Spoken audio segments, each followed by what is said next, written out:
এইটা বিপ্লবী দেশি পালিয়ে যাওয়ার রাস্তা, গোপন রাস্তা, ব্যাকডোর।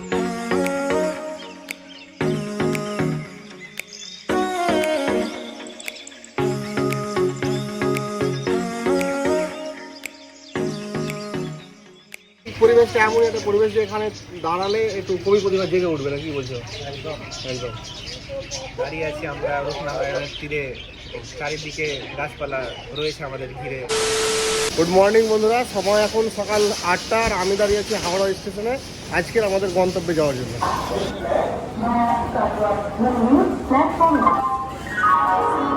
আমরা কিন্তু হাওড়া স্টেশনের যে ওল্ড কমপ্লেক্স ছিল সেখান থেকে বেরিয়ে নিউ কমপ্লেক্সের দিকে চলে এসেছি। 17 টু 22 প্ল্যাটফর্ম কিন্তু এদিকে আছে, আর সেখান থেকে কিন্তু আমাদের পাঁচকুড়া লোকাল 20 নম্বর প্ল্যাটফর্ম থেকে ছাড়বে।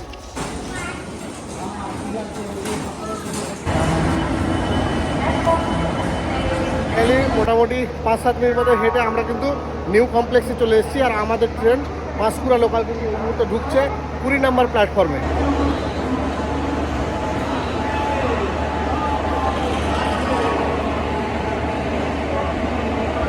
আমি কিন্তু দেউলটি যাচ্ছি সকাল 7:55 পাঁশকুড়া লোকাল ধরে। তোমরা কিন্তু এই পাঁশকুড়া লোকাল ধরতে পারো, কিংবা আরও অ্যাভেলেবেল ট্রেন আছে, মোটামুটি আধ ঘন্টা 45 মিনিট অন্তর অন্তর কিন্তু প্রচুর ট্রেন আছে যেগুলো কিন্তু দেউলটি যায় আর কি। পাঁশকুড়া লোকাল আছে, তারপর মেদিনীপুর লোকাল আছে, আর মেচেদা লোকাল আছে, এই সমস্ত লোকাল ধরে যেতে পারবে।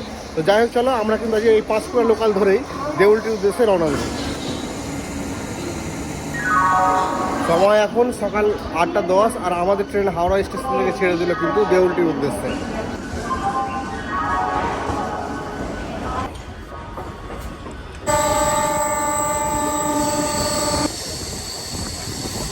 আমাদের ট্রেন হাওড়া স্টেশন থেকে ছেড়ে টিকিয়াপাড়া পার করে দিয়েছে, আর এখন রওনা দিয়েছে দাসনগরের উদ্দেশ্যে। আর এর কিন্তু দেউলটি ঢোকার সময় হচ্ছে সকাল 9:15। দেখা যাক কতক্ষণে আমরা দেউলটি ঢুকতে পারি।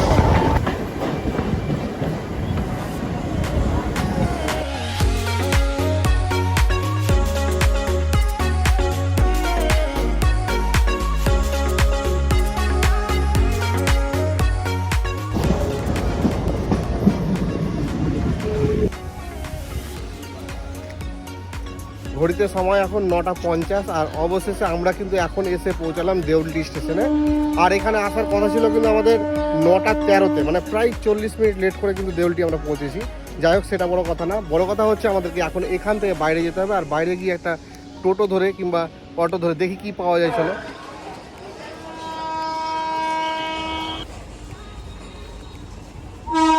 আমাদের পাঁশকুড়া লোকাল কিন্তু আমাদেরকে নামিয়েছিল 4 নম্বর প্ল্যাটফর্মে, আর সেই 4 নম্বর প্ল্যাটফর্ম থেকে ওভারব্রিজের মাধ্যমে আমরা কিন্তু 1 নম্বর প্ল্যাটফর্মে চলে এসেছি। মানে 1 নম্বর প্ল্যাটফর্ম থেকে বেরিয়ে গেলাম, আর এসে কিন্তু এই যে রাস্তাটা দেখছো, এই রাস্তা দিয়ে বাইরে বেরিয়ে এই রাস্তার উপরে চলে এসেছি আর কি। আর এই যে রাস্তাটা যাচ্ছে না, এই রাস্তা সোজা কিন্তু চলে যাচ্ছে। এই রাস্তা বরাবরই কিন্তু আমরা সামনের দিকে একটু এগিয়ে যাবো, গিয়ে টোটো ধরবো, কারণ এখান থেকে টোটো কিন্তু একটু ভাড়া বেশিই নেবে। চলো সামনের দিকে যাই, আর টোটো স্ট্যান্ড আছে, ওই টোটো স্ট্যান্ডের টোটো ধরেই কিন্তু আমরা শরৎকুটির যাবো।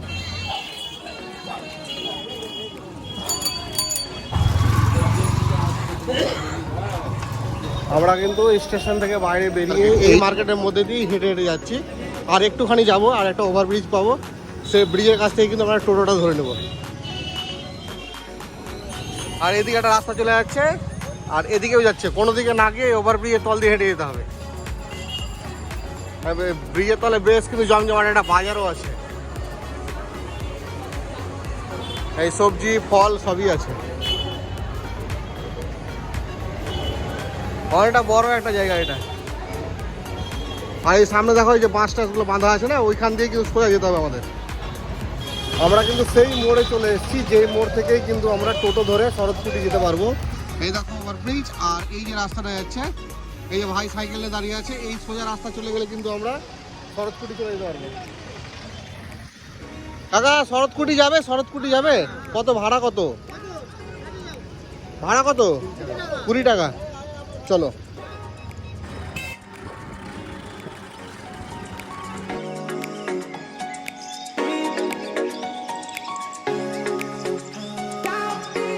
ঘড়ির সময় এখন 10:26, আর এই মুহূর্তে আমি চলে এসেছি শরৎকুটির সামনে। এই দেখো দেউলটি টোটো স্ট্যান্ড, সেখান থেকে কিন্তু একটা টোটো ধরে মাত্র 20 টাকার ভাড়া বিনিময়ে মোটামুটি 15 থেকে 20 মিনিট মতো সময় লাগলো। এই মুহূর্তে এসে দাঁড়িয়ে আছি শরৎ কুটির সামনে। আর এই হচ্ছে শরৎ কুটির মেন গেট আর কি, ভেতরে ঢোকার। আর এই হচ্ছে মেন রাস্তা, আর তার ঠিক উল্টো দিকে এই দেখো একটা পুকুর আছে। এখানে কিন্তু বসার জায়গা বেশ সুন্দর আছে। যাই হোক চলো, আর বাইরে বেশি দেরি করবো না, এবার কিন্তু এই মেন গেট দিয়ে ভেতরে যাব, আর ভেতরের অংশে কী কী আছে সেই সমস্ত জিনিসগুলো দেখাবো। আর এরপরেও কিন্তু এই জায়গাটা থেকে বেরিয়ে দারুণ একটা জায়গা আছে, সেই জায়গাটা আমি তোমাদেরকে দেখাবো। তাই ভিডিওটা কন্টিনিউয়াসলি দেখতে থাকো। আমি কিন্তু শরৎকুটির ভেতরে ঢুকে গিয়েছি আর কি। এই হচ্ছে মেন গেট, আর মেন গেট দিয়ে ঢুকে ভেতরে কিছুটা ভিউ এইরকম দেখো। খুব সুন্দর একটা সুসজ্জিত বাগান, এই সাইডে যেমন আছে এদিকেও কিন্তু আছে, দুই দিকেই আর কি। আর সামনে এই হচ্ছে দ্বিতল বিশিষ্ট একটি ভবন। আর এইখানে কিন্তু শরৎচন্দ্র চট্টোপাধ্যায়ের একটা স্ট্যাচু আছে, সেটা তোমাদের প্রথমে দেখাবো। এই দেখো, এই জায়গাটা খুব সুন্দর, বাঁধানো একটা বেদির ওপর এইরকম একটা স্ট্যাচু। আর চারিদিকে গার্ডেনটা কত সুন্দর দেখো, খুব সুন্দর একটা মনোরম পরিবেশের মধ্যে কিন্তু এই বাড়িটা আছে।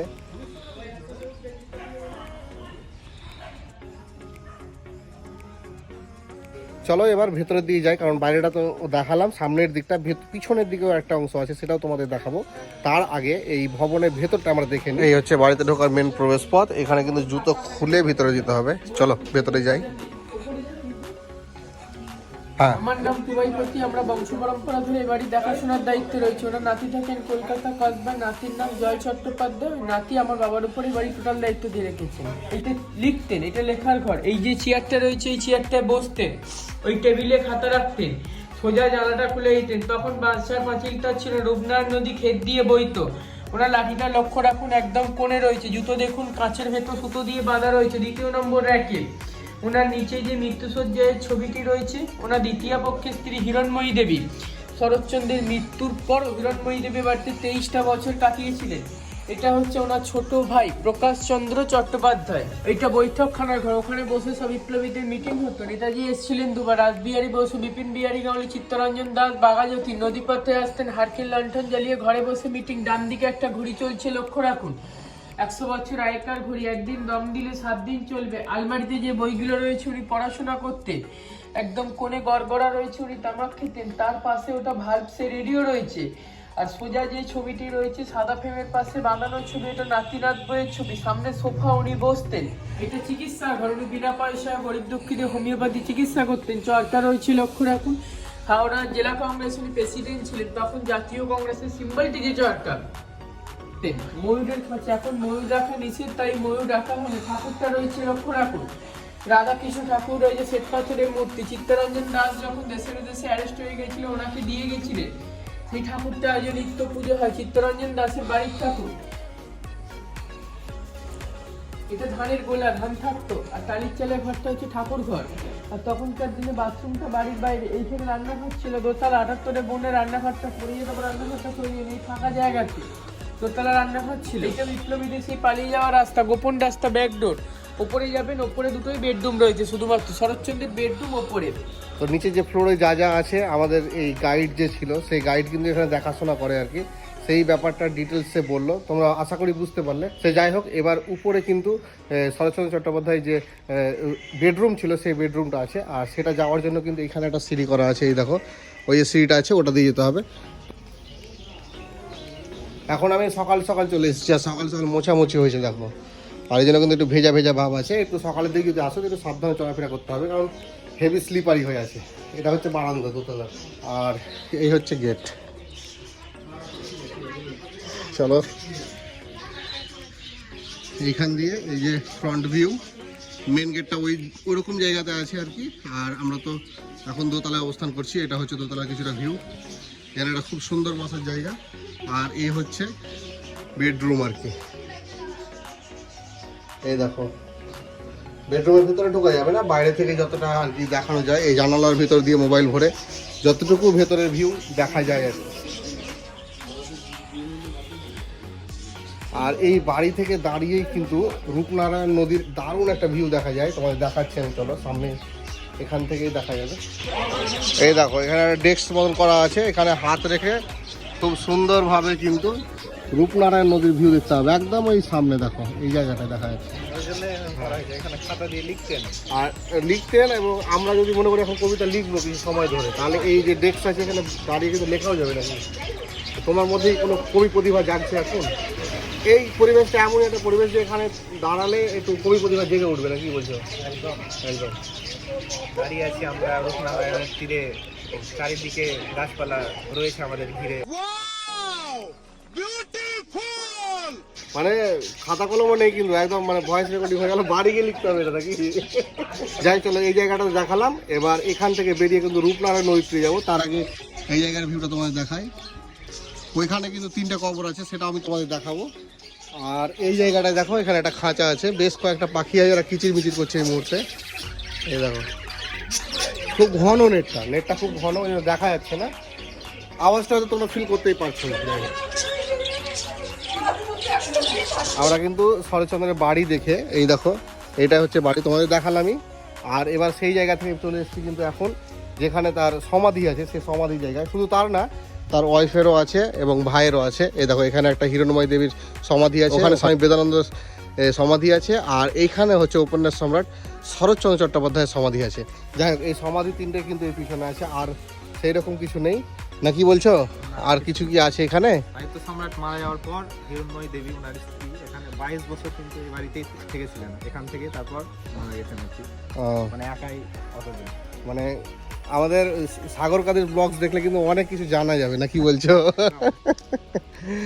যাই হোক, চলো, এখানে অনেকক্ষণ সময় কাটালাম। যা যা ছিল আজ কিন্তু ডিটেলসে দেখিয়েছি, আর বেশি কিছু এখানে দেখালাম না। এবার এখান থেকে তোমাদের প্রথমেই বললাম যে এখান থেকে কিন্তু রূপনারায়ণ নদীর একটা ভিউ দুর্দান্ত পাওয়া যায়। সেই নদীর কাছে যাব আর ওখানে কিছুক্ষণ টাইম স্পেন্ড করবো। চলো। 5 minutes later. আমরা কিন্তু শরৎচন্দ্র চট্টোপাধ্যায়ের বাড়ি দেখে এই যে ঢালাই রাস্তা, এই ঢালাই রাস্তা বরাবর হাঁটছি এখন। আর একটুখানি এই ঢালাই রাস্তা দিয়ে এসে কিন্তু এই দেখো বোর্ড লাগানো আছে, আর এই বোর্ডের পাশে দিয়ে সুন্দর রাস্তা, এই রাস্তা দিয়ে কিন্তু এখন আমরা এই জায়গাটা যাব, সেটা হচ্ছে নদীর ধারে। দেখো কত টুরিস্ট আসছে, দেখো কি হারে আসছে, কাদিরও কিন্তু যাচ্ছে। কি আছে এখানে, কি আছে? সুন্দর দৃশ্য, মনোমুগ্ধ। আরেকটা ফেমাস জিনিস আছে, একজনের চায়ের দোকান আছে, খুব নাম করা চা, ছ্যাঁকা লাগা চা। আর এই জায়গাটা দেখো একটা শৌচালয় আছে।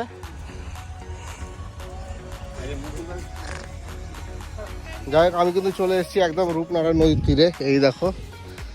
আর এই হচ্ছে নদীর কিছুটা ভিউ। এখানে কিন্তু অনেক চর পড়ে গিয়েছে। আর এখানে এই মুহূর্তে কিন্তু জানুয়ারি মাস, যেহেতু এখানে পিকনিক পার্টি কিন্তু খুব আসছে, এই দেখো প্রচুর পিকনিক হচ্ছে। যাই এক কাপ চা খাবো ভাবলাম এখানে একটা ফেমাস চা তোমাদের বললাম, ছ্যাঁকা লাগা চা, চাটা খেতে হবে। হ্যাঁ, একদম ছ্যাঁকা লেগে যাবে, ছ্যাঁকা লেগে না, একদম ছ্যাঁকা লেগে যাবে। 1 minute later. আমরা কিন্তু 10 টাকার বিনিময়ে ছ্যাঁকা লাগা চা খেয়ে নিলাম। এই ছ্যাঁকা লেগেছে কি তোমার? একদম ভার গরম ছিল। ভার গরম ছিল, চা ঠান্ডা ছিল না। যাই হোক, আমরা কিন্তু এই রূপনারায়ণ তীর্থে বেরিয়ে পড়লাম। আর এখান থেকে বেরিয়ে এবার যাব দেউলটি স্টেশন। আবারও কিন্তু টোটো ধরতে হবে, এখান থেকে টোটো ধরে কিন্তু আমাদেরকে স্টেশনে যেতে হবে। এখান থেকে দেউলটি স্টেশন যাবে, ভাড়া কত? 20 টাকা করে ভাড়া। তাহলে চলো যাওয়া যাক নাকি। 5 minutes later. আমরা কিন্তু এই 20 টাকা ভাড়ার বিনিময়ে চলে এলাম শরৎকুটির থেকে একদম দেউলটি অটো স্ট্যান্ড যেখানে আছে সেই জায়গাটায়, মানে এই ব্রিজের তলাটায়, এই যে ব্রিজটা আর কি। আর এখান থেকে কিন্তু স্টেশন অবধি পায়ে হেঁটেই যেতে হবে আমাদের, ওই দিকটা কিন্তু টোটো যাবে না। চলো, এই মিনিট 5 পর পায়ে হেঁটেই চলে যাবো আমরা। 2 moments later. মাত্র 10 টাকা দিয়ে এই একটা চিপসের প্যাকেট কিনে খেতে খেতে সেই টোটো থেকে যেখানে নামলাম সেখান থেকে পায়ে হেঁটে এবার চলে এসেছি দেউলটি স্টেশনে। আর এবার এখান থেকেই কিন্তু আরও একটা দারুণ গন্তব্য আছে, সেই গন্তব্যে যাবো আমরা। কিন্তু সেই ভিডিওটাকে আর এই ভিডিওর সঙ্গে আমি অ্যাটাচ করলাম না, কেননা এই ভিডিওটা এমনিতেই অনেকটা বড় হয়ে যাচ্ছে। তাই এই ভিডিওটাকে এখানে শেষ করছি। ভিডিওটা কেমন লাগলো অবশ্যই কমেন্ট করে জানিও, আর চ্যানেল নতুন হলে অবশ্যই কিন্তু চ্যানেলটি সাবস্ক্রাইব করে রেখো। সুস্থ থাকো, ভালো থাকো, দেখা হচ্ছে পরবর্তীতে নতুন কোনো আরও একটা এইরকম ভিডিও। যেতে মন চায় ব্যথা পেতে।